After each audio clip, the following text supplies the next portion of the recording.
what's up, you guys? It's Breezy here. In this episode of Talks with Breezy, we are going to be doing a roundtable discussion with various people of various races and backgrounds. We're just going to be doing a discussion on racism and people's experiences on them. The things that they've been through with racism, if they've experienced anything, how they deal with it, and to gain a perspective of other races.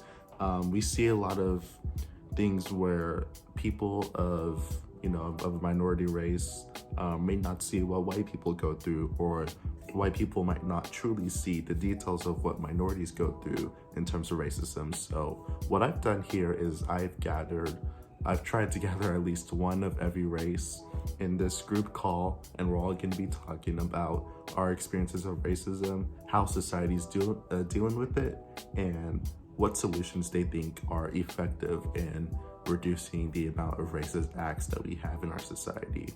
Keep in mind with this call, this was pre-recorded about 2 days ago, so I'm just now getting the last few edits in and trying to get this intro in. So this was not recorded today, which is Saturday, and this will be uploaded in about 2 days. So just wanted to point that out there, that this call was pre-recorded, but it is going to have everything that I mentioned at the beginning of this intro. So basically, it's like how some people say blue lives matter. Blue lives, sorry, I'm nervous. That's okay. Anyways, people say that blue lives matter, but you can put a badge on and take it off. And if you think about it, when someone says blue lives matter, what if all jobs matter, But they're only focusing on, blue lives matter because of the whole comp thing, because they're getting paid apparently. And it's just how do I explain it?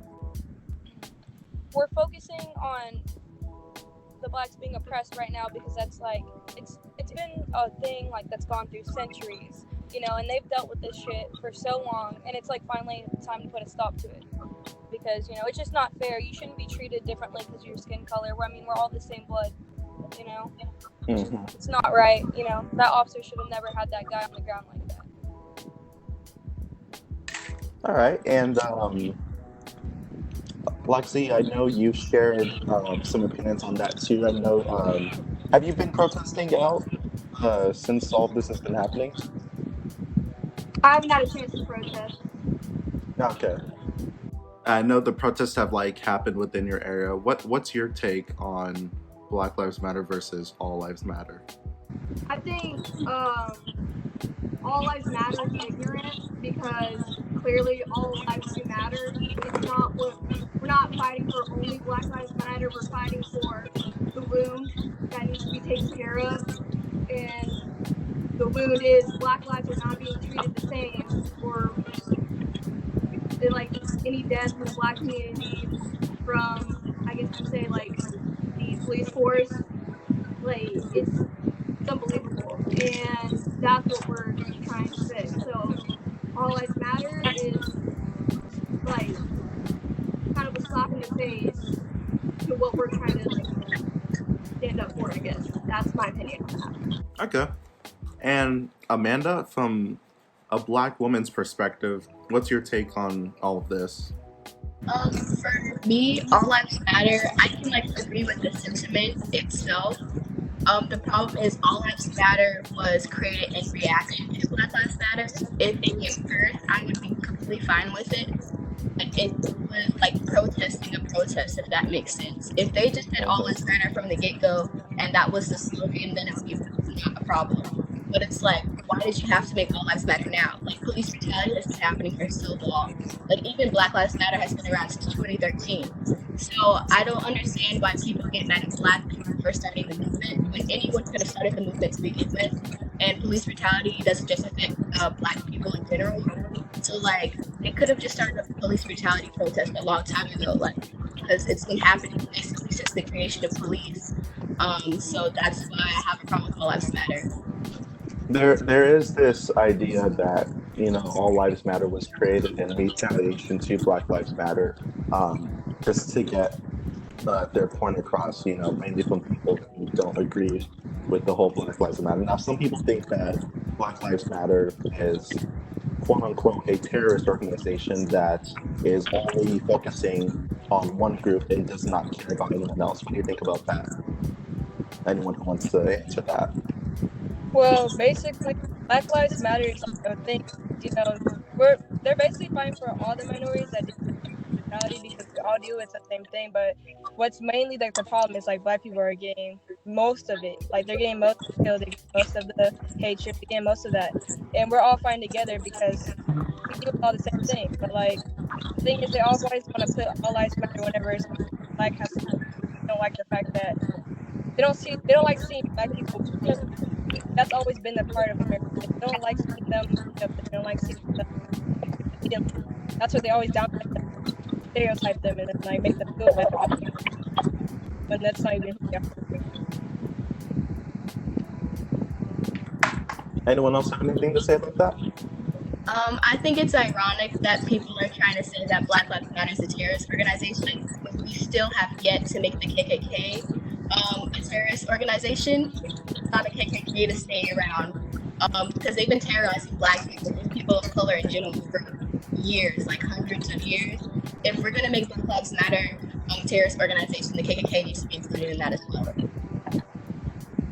And it's not a terrorist organization to begin with, so like either way, the argument's invalid. Even if it was a terrorist organization, how about we label the KKK? But it isn't a terrorist organization because we're not going around terrorizing people. Like that's what terrorist is. Like we're not doing anything violent. Like that's not the people you see acting violently isn't Black Lives Matter. They're just random rioters trying to get a power trip, you know, like just adrenaline junkies kind of thing, and basically making and trying to invalidate the platform of Black Lives Matter. Yeah, and that goes to the next point. They're associating people who are rioting and destroying communities. They're associating that with Black Lives Matter, so that's why they believe that Black Lives Matter is a terrorist organization because they are destroying things in the community. Now, my question to you all is: do you believe the riots are effective in leading to a solution, or do you think the riots are just causing complete chaos? Well, riots are just like a form of just like people being silent for like years. You know, just say like you bought up all your emotions and then like you finally let it go after like someone pushed you hard. That's basically the gist of riots and everything. And honestly, like buildings and all that stuff, they can come back, but you know, life. That's the thing. Just because one person like causes something that doesn't like define the whole Black Lives Matter movement, you know, like that's that one person. And also, not to point out like racist, but I've seen a lot of white people with their skateboards like hitting stuff, and I also saw a video of a cop going around busting windows. Actually, he was like wearing all black, and it was just weird because like I don't know why cops would be trying to do that. It's just making us look worse when we're out there protesting. You know, we're just trying to do it peacefully. We're not even trying to start riots or anything.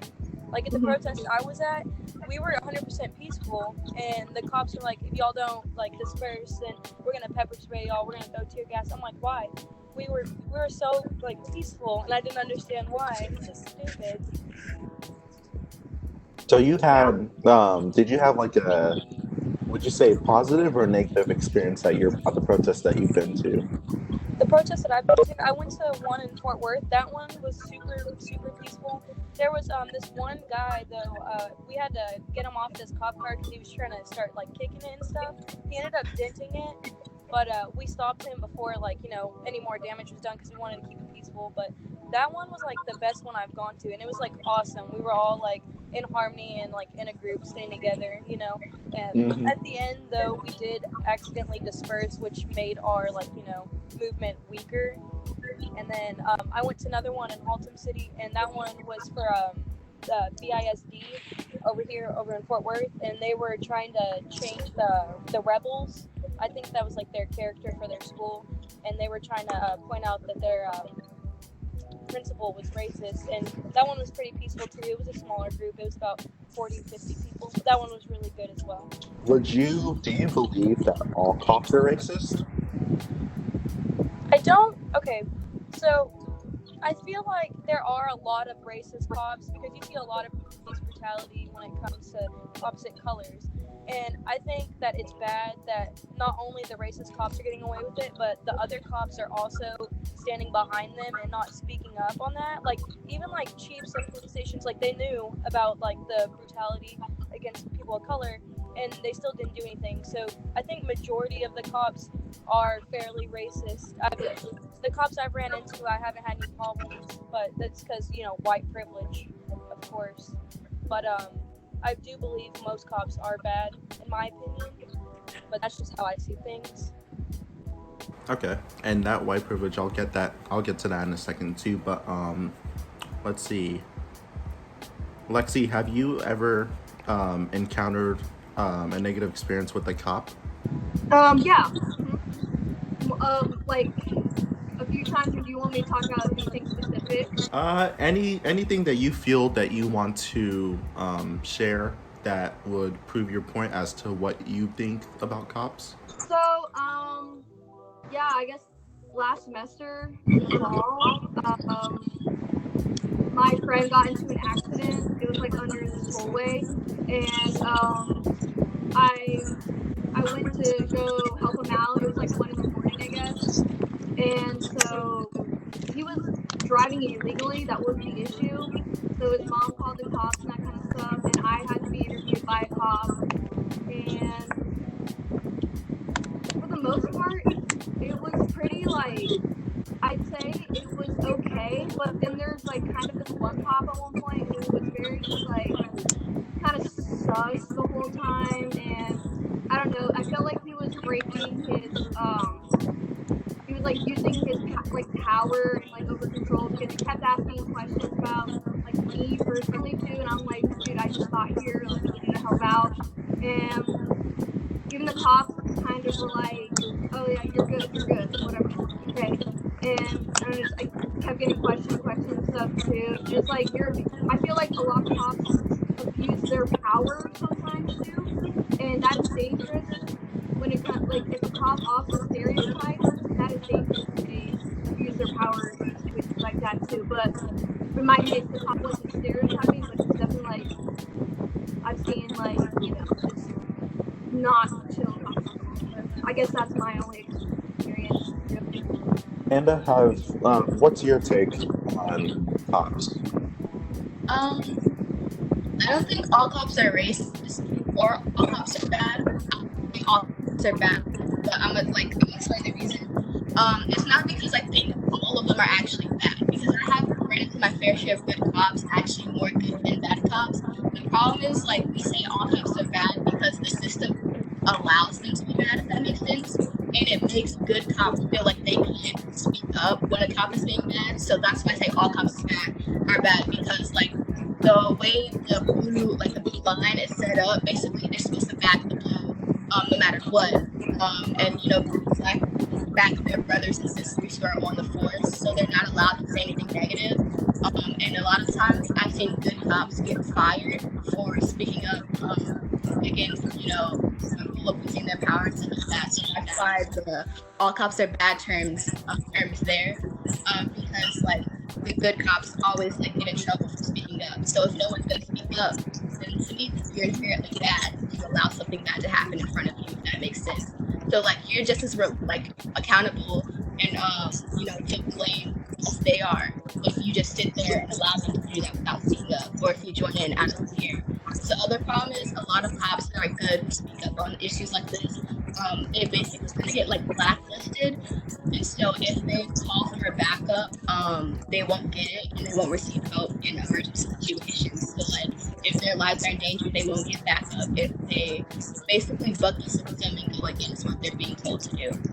Okay, now Amanda, let me ask you: do you believe that when it comes to law enforcement and the justice system, that white privilege is real? Yes, very much so. And why do you think that is? You see it in a lot of cases where you compare the same crime between black and white individuals or even Hispanic individuals. Black people usually get heavier sentences when it comes to like the same exact crime. For example, I don't know if you remember the story about the white cheerleader killed her baby and buried it in the backyard. She got off and she was like proven not guilty or whatever. However, on the other side of things, there was a black woman and she was pregnant and she got shot in the stomach and she lost her baby, but she was charged for murder even though it wasn't her fault that her baby got killed. So like when you see instances like that, you can obviously see a bias in the judicial system, and that's where my problem comes from. And also, a lot of my white friends get away with things. To them, they're not crimes; they're like mistakes, they're slip-ups. And I feel like they get away with more things, like as far as pissing off, driving while drunk, and stuff like that. Whereas black people don't get the benefit of the doubt. They're not like, "Oh, you're young, like go have fun." But like with a lot of my white classmates, that's what happens. Can I add on to that? Yeah, go ahead. Also, in another case, I don't know if y'all heard of him. His name is Brock Turner.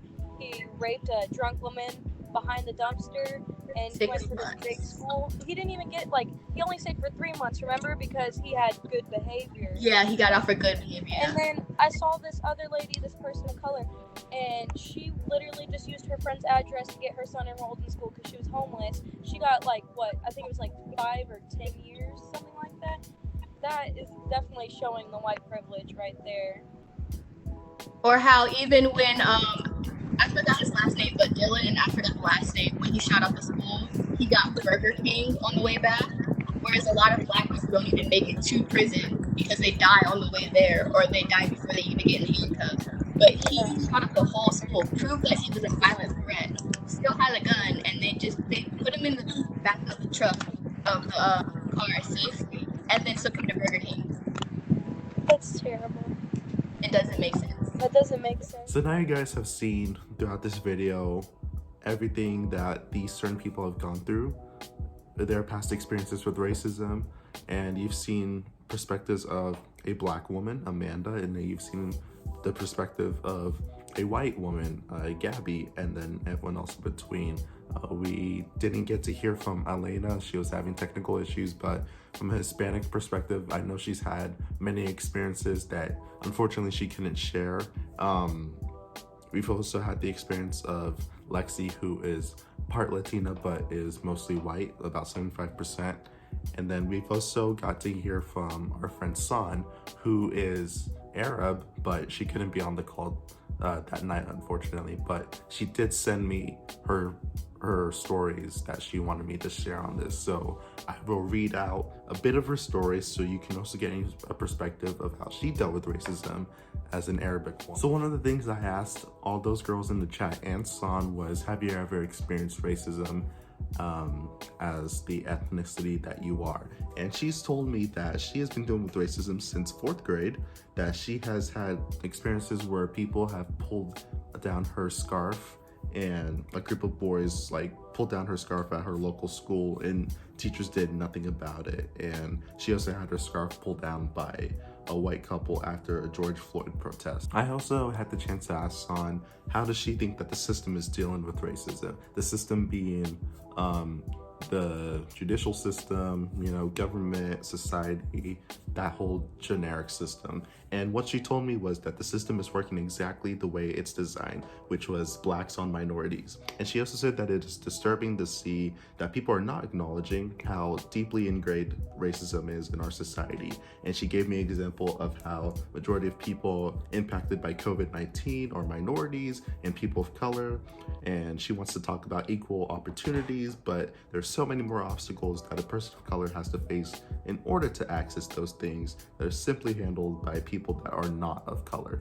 I asked San what was her opinion on cops, and what she told me was that she doesn't believe that all cops and all individuals that are part of law enforcement are racist. However, she does believe that the police institution itself is inherently built on racism, and that she believes that people of color cannot stop being people of color, and that they're being killed just because they are of color. And the justice system going on stand with the oppressors makes them look bad. So I asked San, just like the others, what was her opinion on All Lives Matter versus Black Lives Matter? What she told me was that All Lives Matter was an incredibly ignorant statement and no one is saying that all lives don't matter, but when Black lives are being senselessly and brutally taken away by the very people that were sworn in to protect all of our communities, that there's obviously a deeper problem at stake. And she was also telling me that all lives really mattered wouldn't be the same if people using that statement was as angry as people fighting for justice and fighting for Black Lives Matter and minorities matter. And that because all lives matter don't matter when kids are being kept in cages, just like, you know, illegal children who are well, I don't want to say illegal, but children who are undocumented here in the US, being kept in cages and families being ripped apart, and that quote unquote all lives don't matter, but we're focusing on minority lives matter just as much as anyone else. The last thing I asked San was, how is racism impacting her ethnic community, a community of Muslims? And she told me just much like other communities, racism doesn't exist in her community, as well as people who like to only help others of their kind. And that there are young people in her community who are trying to make a difference in stopping racism and colorism as well. And they're trying to, you know, express the positive side of their community and showing light to everything that has been going on. So I hope you guys enjoyed watching this video, the roundtable discussion, and getting everyone's opinions from different backgrounds and races. I really am glad that I was able to make this happen. Shout out to Gabby, who was also able to help me make this happen. She gathered people for me and even gave me the idea of doing this certain episode. So appreciate you, Gabby. I'll put her information in the description below so you can all go follow her, give her thanks for me. Thank you guys for watching, and I'll see you in the next video.